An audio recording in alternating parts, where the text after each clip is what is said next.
Let's have a look at some of the texts that have been coming in. 81089 is the number. Lee the Baggy gets in touch most weeks. I only saw the first half, but if there is a better player than Saka, I've never seen him. The kid can dribble. He's my type of player. Saka very much playing his part in Arsenal leading away from home against Spurs in the North London derby by 2-0. Martin Rudiger just being substituted to rapturous applause from the travelling Arsenal fans. Chris, the Spurs fan, says Spurs will not win anything with this manager. I asked at the top of the programme, what's the ceiling for Newcastle this season? They're now 14 games unbeaten in the Premier League. That's a club record equalling run. Greg has texted us. He said, we don't care what our ceiling is. We've only ever wanted a team that tries, and we've got that in abundance now. FFP means we can only be as naturally big as our club deserves to be, whatever that will be. Neil in Romford says Liverpool will end up outside the top 10 unless Klopp can rearrange that squad. Even when they were winning, they weren't playing well. That's a controversial last point. Bayo, do you agree with that? 2 cup finals on penalties last season? Nah, man, listen, I want to say if everybody comes back, there's no way I believe that we'll be finishing as low as that. And even do you think you'll make the top 4? Because I asked Jurgen Klopp yesterday, how difficult will it be now to make the top 4? Teams above you playing well, you've got injury problems. He said difficult and walked off in a bit of a huff, to be honest. So I'm going to echo my gaffer, my Liverpool, difficult. That's what it's going to be, man. You look at Brentford and these teams now, Brentford, Fulham, Brighton, like, these are teams, you know, and that's just, we're talking about the teams that are not supposed to be in the top 4.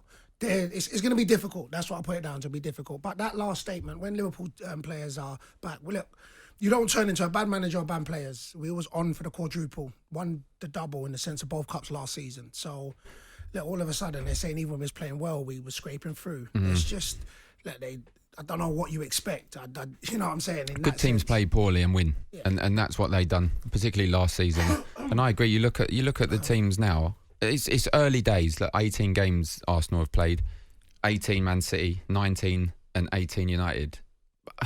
I can't see a different top 4 come the end of the season. Maybe different order, some of those. But I can't see Spurs finishing in the top 4 at the moment. Man City next, then Fulham, then Man City in the league. They're difficult games. Now, we always play well against Man City, we know that, but not that group of games there is going to be awful. Spurs fans, is this really on Daniel Levy, or does Antonio Conte need to start being bolder and braver in the big games? 81089 on the text. You can tweet at talkSPORT. Trevor, the Spurs fan, was at the game. You didn't make it until full time. Answer the question, Trevor. Is this Daniel Levy's doing, or is Antonio Conte partly responsible as well? I think it's both, to be honest with you. I think, to be fair, with Conte, I think he's not brave enough with his selection. At the end of the day, he keeps going out with these 2 defensive midfielders. It doesn't suit us. I don't get why he doesn't switch to playing 4-3-3 or 4-4-2 rather than keep going with 3 at the back, which we seem to can't play with. We've got a left wing back that just is not good enough for this league. Sorry, but Ryan Sessegnon should not be wearing that shirt. He's weak. Saka had him in the pocket the whole game, and you know, why didn't he start with Perisic? I would never have started with Sessegnon. Never. I mean, he's just not good enough to wear the shirt. And quite frankly, top 4, not a chance. And good luck to Arsenal, because they are going to win the league, and it's going to be totally sick for us Spurs, who have had years of being ahead of them and still have won nothing. Not good enough. I'm angry. I'm fed up. I'm fed up with Conte. I'm fed up with Levy, and something has to be done at this club, because otherwise, in my lifetime, and I'm 62, I will never see us win the league, and hopefully I might actually just see us win another cup.